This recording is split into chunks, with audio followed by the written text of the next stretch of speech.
Welcome to part 4 of the ALPOP FAQ. The next section is operating a pharmacy.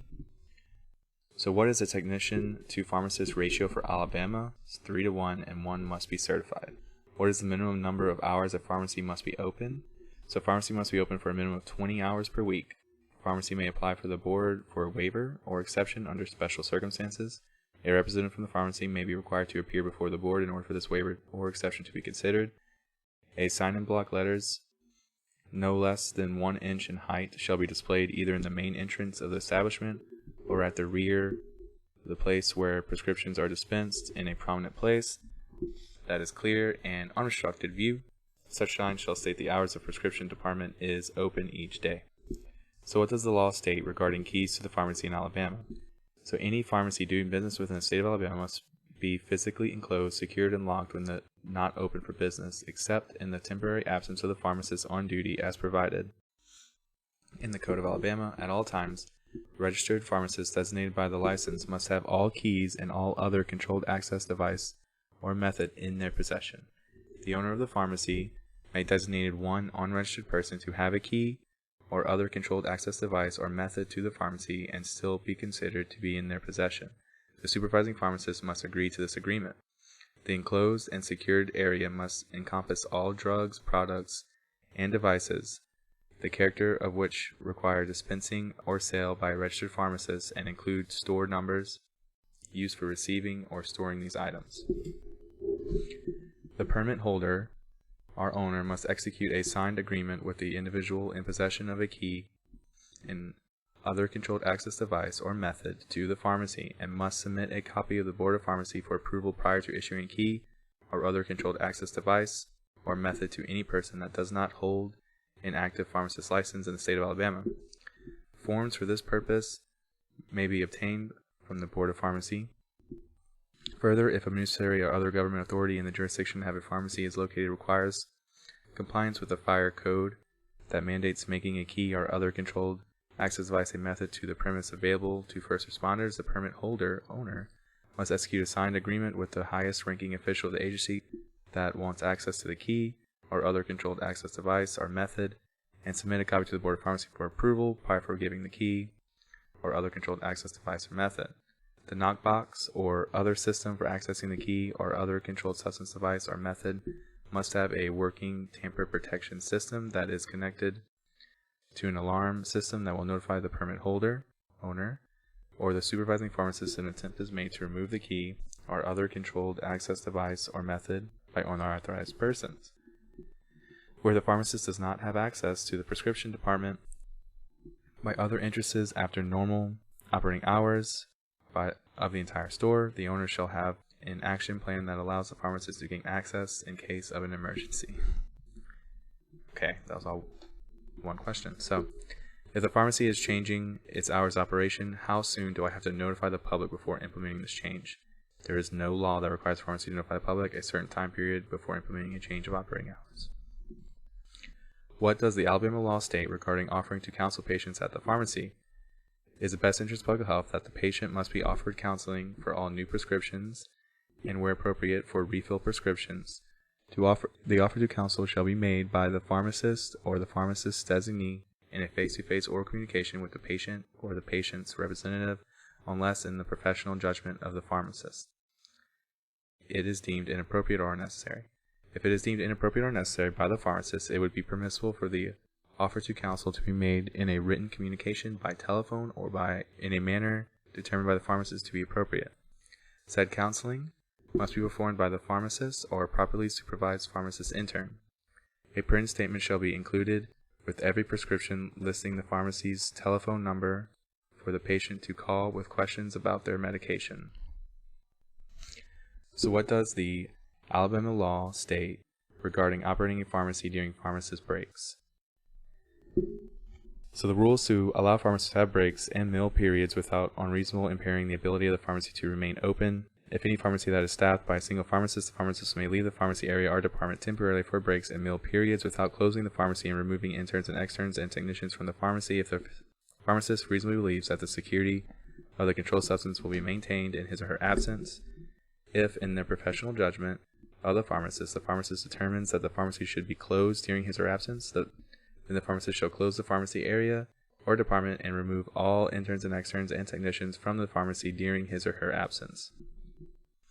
During the pharmacist's temporary absence, no prescription medication may be provided to a patient or to a patient's agent unless the prescription medication is a new or refill medication that the pharmacist has checked, released for furnishing to the patient, and determined that no consultation is required.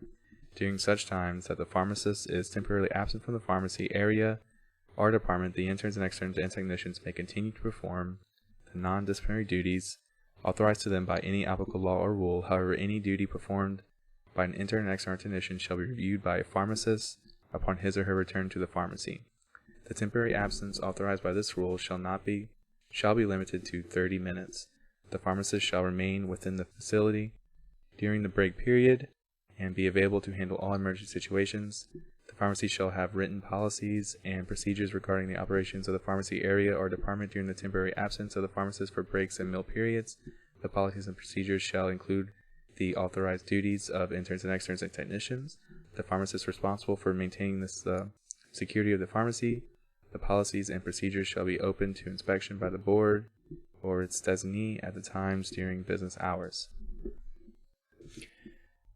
So I would say most of those haven't really been important, but what steps should a pharmacist take in the event of a pharmacy burglary, robbery, or theft?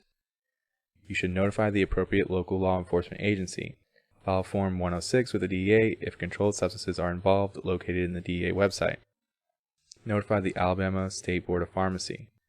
Send a copy of DEA 106 form and a copy of the police report to the Alabama State Board of Pharmacy by email or fax.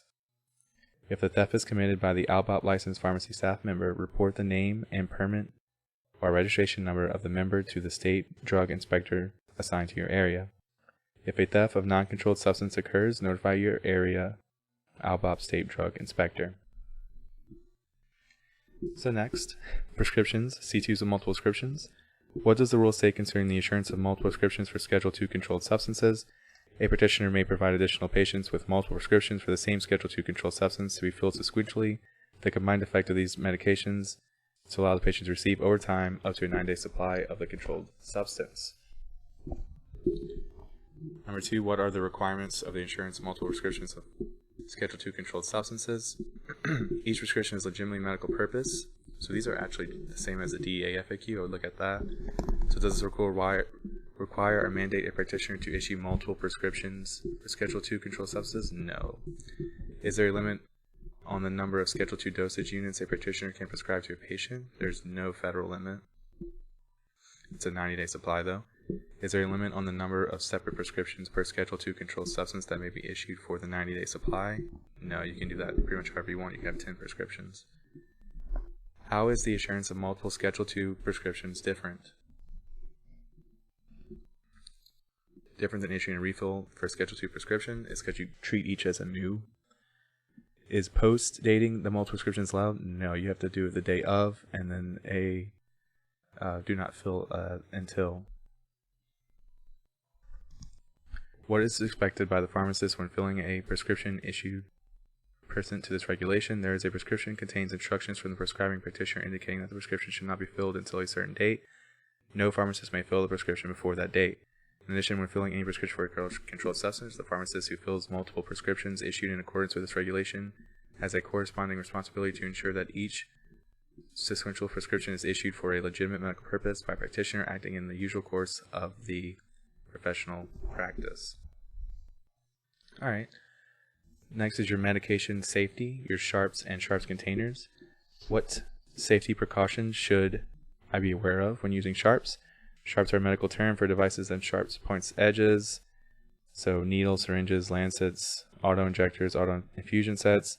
Used sharps should be immediately placed in a sharp disposal container. FDA cleared sharps container is generally available throughout the pharmacies, medical supply companies, and healthcare providers and online.